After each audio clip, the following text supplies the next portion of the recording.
Nimefungua hospitali mingi na zingine zinaendelea kujengwa, hata sehemu ile ya Ramos pale inaitwa Morita. Nimehakikishia kwamba mimi kama gavana, sababu idadi ya watu imezidi kuongezeka katika sehemu hiyo, mimi nitawajengea dispensary, na pia nimesema nitawachimbia maji.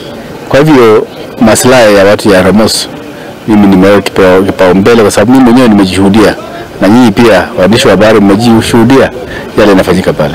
Leo tumekuwa na furaha kubwa sana ya miradi ambazo iliweza kujengwa na county government. Hii location yangu ya Kasei kuna sanati ambayo ilikuwa imejengwa 2013 na serikali ya governor Kachavin, alafu kidogo ikakuja so hizi sasa imeweza kumalizika.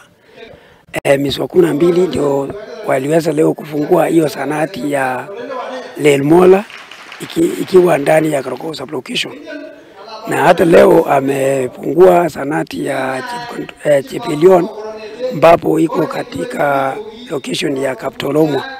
Kwa hivyo wananchi wameweza kufurahia sana, kwa sababu dawa ziliweza kufika sanati, ambapo nadhani kuanzia leo hii watu wataanza kupata dawa yao kwa karibu kabisa, kwa sababu hizo ndio ilikuwa ni changamoto ambazo zilikuwa zikisumbua wakaaji ya eneo hili. Leo tumekuwa na msururu wa kazi katika idara yetu ya afya. Tunashukuru kwa sababu gavana amerudi na amezindua na kujenga mahali kama Kasei. Wamekuwa na changamoto mingi sana.